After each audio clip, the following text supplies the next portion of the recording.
c'est Oscar Niemeyer, un des plus grands architectes du Brésil. Où est-ce que vous êtes né? Non, vraiment, ce n'est pas Oscar Niemeyer, c'est Oscar Ribeiro de Almeida de Niemeyer Soares. Ribeiro et Soares sont des noms portugais. Niemeyer, c'est germanique, non? Et Almeida, arabe. Et je suis né ici, à Rio. Il y a beaucoup d'années passées. Je travaille tout le temps dans mon bureau. Comme tous les autres hommes, je n'ai pas rien de spécial à raconter. Je suis un homme commun qui a travaillé à faire des choses qu'il faut faire dans la vie. Rien d'exceptionnel. Quelles a été vos études? Je travaillais toujours au Brésil, non? J'ai étudié au Brésil. Après, j'étais aux États-Unis, je travaillais dans les Nations Unies, dans le bâtiment. Et après, je fais Brésil avec mes amis, avec Lúcio Costa et avec d'autres. La ville est construite en 4 ans, c'est exceptionnel, c'est très vite. Nous n'avons eu pas beaucoup de temps pour penser, il faut travailler pour terminer la chose dans la date prévue. Après vient la dictature, c'était 20 ans de nègres sur le Brésil. Je suis obligé de sortir, je suis en Europe. Je travaillais en France, je fais le Parti communiste, je fais la place au Havre, je fais la bourse de travail de Bobigny, je fais d'autres choses, je travaille en Italie, je fais le siège Mandlador, je fais le bâtiment, le siège Fata à Torino, je travaille en Algérie, je fais les universités. C'est bien, parce que quand ils ont placé les militaires du Mali paralysés, ils ont donné l'opportunité de montrer dans le vieux monde ce que nous faisons au Brésil. Et ça a été très bien pour moi, pour mon travail.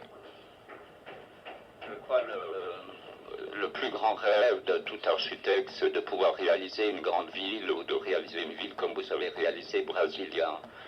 Quelle a été cette idée de réaliser le Brasilia et pourquoi cet endroit a été choisi au Brésil? L'idée du Brasilia, du Kubitschek, le président, il a pensé faire la ville. Nous sommes là pour regarder le terrain. C'était très loin, presque impossible. Mais il avait la détermination. La chose a commencé dans le vide, non? La terre hostile, difficile, sans route, sans rien. Mais sa détermination était formidable, non? Et dans 4 ans, il a construit la ville. Je suis content, c'est une ville moderne, mais ce n'est pas une ville de futur, non? Quand je pense à une ville future, c'est une ville dans laquelle les hommes sont égaux. C'est une ville horizontale, non? Et Brasilia n'est pas comme ça. Les ouvriers qui ont construit la ville, qui ont fait les bâtiments, le théâtre, les maisons, les appartements, ils ont été si pauvres qu'ils ont sorti pour vivre dehors de la capitale, non? Et cette discrimination, c'est la discrimination d'Amérique latine. C'est la discrimination de mon pays. C'est la discrimination de ma architecture.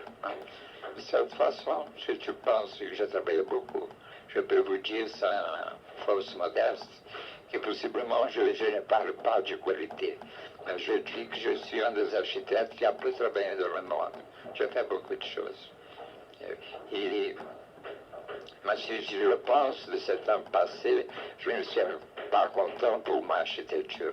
Je suis content parce que je travaille beaucoup, mais j'ai eu le temps de rester à côté de les pauvres, de le Parti communiste, de me prononcer, de protester, de prendre ma place dans la vie. Et ça, pour moi, c'est beaucoup plus important que l'architecture. Quel a été votre style quand vous avez réalisé Brasilia? Quelle était votre idée de créer quoi comme style? Et pourquoi Brasilia a été choisi dans cet endroit-là au Brésil? Pourquoi pas dans le sud du Brésil? Bon, l'architecture, la vraie architecture sera toujours le résultat de la technique de la société. Si la technique est bonne, elle sera une chose formidable comme ordre structural. Si la société est mauvaise, si la justice n'est pas présente, non? elle sera discriminatoire. Le Brésil a été choisi pour Kubitschek au centre, je termine. Il voulait envoyer le progrès de la côte pour le centre. Et ça a été bien compris. Aujourd'hui, le droit du Brésil, les nouvelles villes commencent à surgir, non? Et les routes sont faites, et les barrages et tout. C'est formidable, Brésil. Et à ce moment, je fais un travail qui m'intéresse beaucoup. C'est le mémorial d'Amérique latine, fait par le gouverneur Kersia à São Paulo. Le mémorial de l'Amérique latine, c'est la préoccupation, montre la préoccupation de réunir les peuples d'Amérique latine dans un monobloc contre l'injustice et l'impérialisme. Et ça, c'est la construction, c'est un bâtiment, c'est un ensemble très grand. Il a la bibliothèque, il a envoyer le progrès de la côte pour l'intérieur, et faire des barrages, des routes, et ça. Et ça a été très bien. Autour du Brésil, on commence de nouveaux villages, non? Et même les villages, les villes satellites du Brésil commencent aujourd'hui, sont plus, la densité est plus grande que même le plan pilote. Alors, je pense que le Brésil a été une solution très importante pour le pays. Là, donner aux Brésiliens une idée plus optimiste, non? Qu'on peut faire les choses.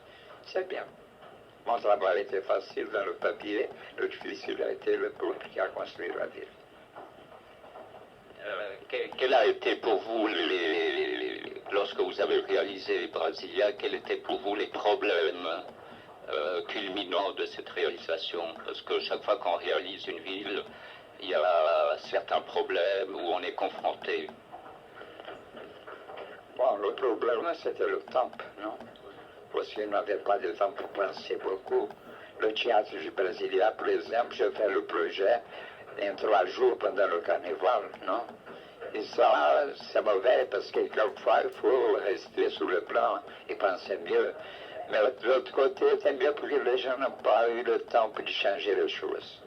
Et le travail, c'est naturellement plus spontané. Pour vous, quel était le style de cette construction à Brasilia?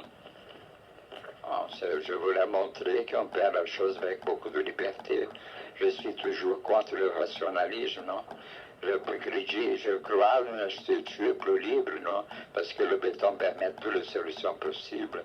N'est pas l'angle droit qui va exprimer le béton armé. Il peut faire la courbe, toutes les possibilités, toutes les formes imaginables, non? Et dans ce sens, ce que nous avons fait la ville, sans aucune préoccupation de critique. Nous faisons ce que nous pouvions, ce que nous voulions. Pour vous, Brasilia est-elle achevée? Oui, il a terminé. Elle est complètement. La ville marche, les gens sont heureux. Si je parle avec une personne qui vit à Brasilia, elle ne peut pas sortir. Je pense que ça marche bien. C'est une opposition urbanistique.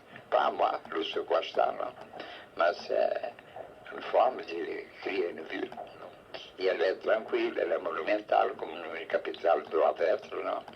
Je pense que c'est bien Brasilia, c'est un bon exemple.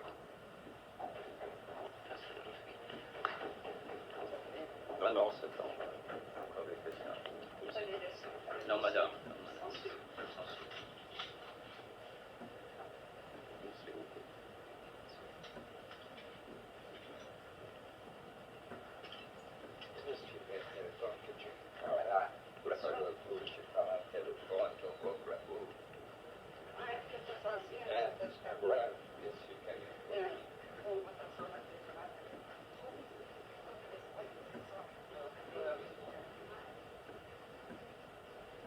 Parce que l'architecture que vous avez fait là, on va dire, est quand même très spatiale. C'est des très grandes surfaces. Je pense que quand une forme architecturale est jolie, si elle montre la beauté, elle est fonctionnelle. Non. Je ne crois pas à les choses strictement fonctionnelles, faites avec le choix des règles. Non. Oui, je pense qu'il faut penser les choses avec plus de liberté. Si quelqu'un vient brésilien à présent pour voir la ville, je suis tranquille. Parce que ces gens peuvent aimer ou pas aimer les bâtiments, mais ne peut pas dire qu'ils ont vu avant quelque chose semblable. Et l'inversion architecturale est pour nous la première chose à trouver. Vous créez dans votre architecture, vous intégrez des grandes surfaces d'eau qui créent à vos édifices une très dimension. Que recherchez-vous encore de plus en intégrant les surfaces aquatiques à votre architecture? Je pense qu'on est possible, c'est toujours joli avoir de l'eau à côté des bâtiments. Comme je vous disais, le téléphone a empêché. En ce moment, je fais un travail qui m'intéresse beaucoup. C'est le centre, le mémorial de l'Amérique latine à São Paulo. C'est un ensemble qui a une bibliothèque pour 50 000 volumes. Il a le mémorial, il a le restaurant, il y a un musée de créativité, il a un auditoire pour 4 000 personnes, il a aussi le bâtiment de l'administration. Et ce qui m'intéresse dans cet ensemble, c'est qu'il a donné la possibilité de faire quelque chose de structural plus important, non? Parce que ce sont des bâtiments qu'il faut que se correspondent plastiquement, et je le fais avec beaucoup de liberté. Mais pour moi, le plus important, c'est le fond de l'idée de cette construction, que c'est organiser l'Amérique latine, non? Toujours violentée, toujours opprimée pour le pluralisme nord-américain. Non, il faut que les peuples d'Amérique latine se rencontrent et comme un bon bloc se préparent pour une position plus décisive sur ce problème si difficile.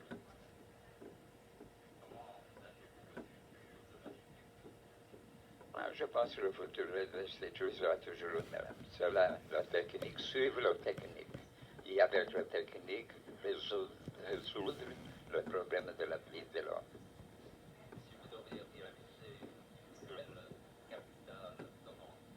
En Brasilia, je fais seulement l'architecture.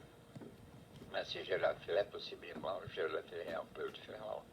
Parce que l'architecture, comme elle calcule quelques arts différents, elle est toujours commandée pour le problème intérieur de chacun. On pense toujours un peu différent. En ce moment, par exemple, je suis préoccupé avec la technique. À São Paulo, je fais des poutres de 90 mètres. Le bâtiment de la bibliothèque, par exemple, c'est une poutre de 90 mètres avec 6 mètres d'auteur. Et dans ces poutres, c'est accroche les courbes qui constituent le bâtiment. Et le mémorial aussi, c'est une poutre de 70 mètres avec la courbe de béton organisant l'ensemble.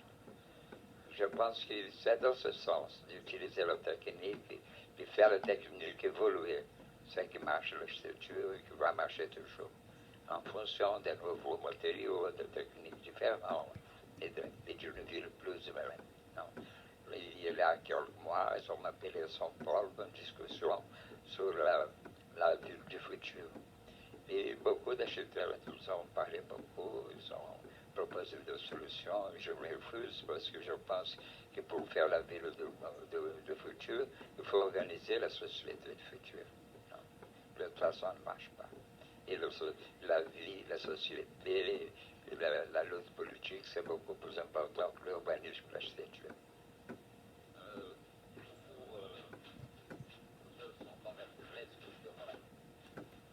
Oui, j'aime beaucoup faire les choses différentes, toucher les formes différentes, utiliser le béton, les formes pour... Un jour, le Corbusier a dit, tu as les montagnes de Rio dans les yeux. Mais pas seulement les montagnes de Rio, tout ce que nous aimons et en voyons dans la vie, non? Même les femmes. Oui, nous avons travaillé ensemble, quelques mois à Nova York.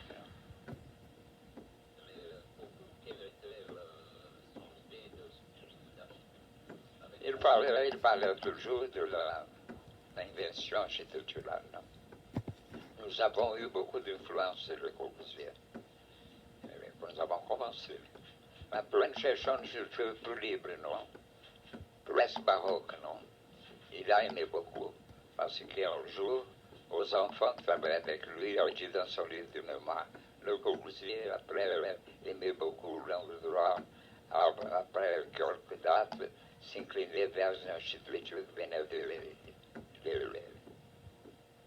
alors, de là, avec talent.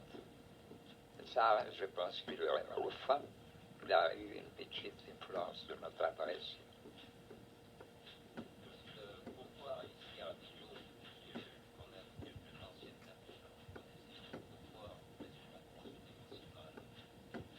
Parce que c'est le pouvoir immobilier. Non?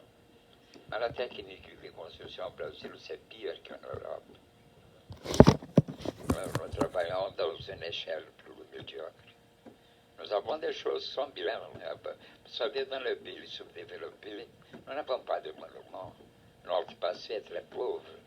L'histoire nous donne beaucoup de liberté. Je pense que ce sera difficile dans quelques pays d'Europe pour faire la chose moderne. Une personne qui passe tous les jours entre des monuments. Non? J'aimerais beaucoup avoir au Brésil des grands monuments comme en Europe, comme Mexico. Mais c'est un côté bon. Mais de l'autre côté, de n'avoir ces choses, de créer le futur de demain, non, c'est pour nous très important aussi. Et ça donne au Brésil tout le peuple sous-développé l'intérêt de faire les choses monumentales différentes. Ils veulent montrer qu'ils sont capables de faire aussi les choses importantes. Et dans ce climat-là, on peut travailler mieux.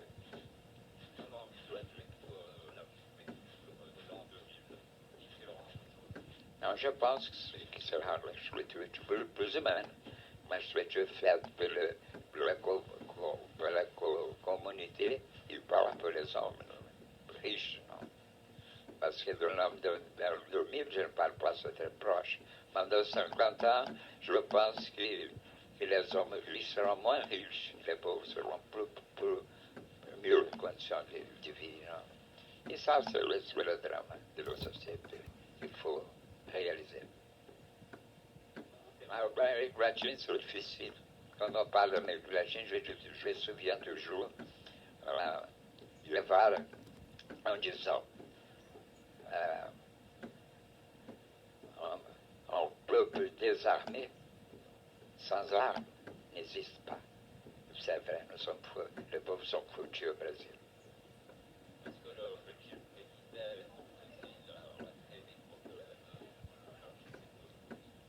Ils ont fait rien déterminé pour faire mal à la structure. Ils ont laissé la chose marcher sans intérêt. Et cela a permis des constructions modernes qui réellement ont été mauvaises aussi pour la structure brésilienne.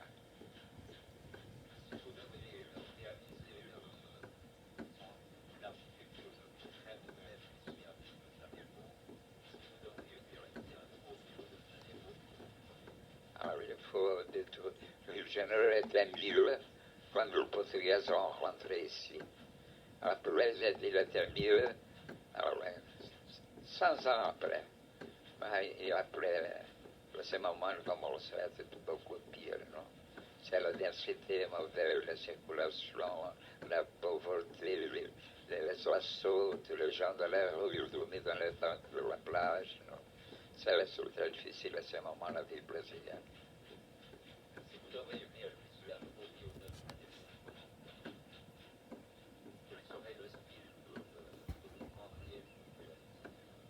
C'est la structure culturelle, c'est ce que nous faisons.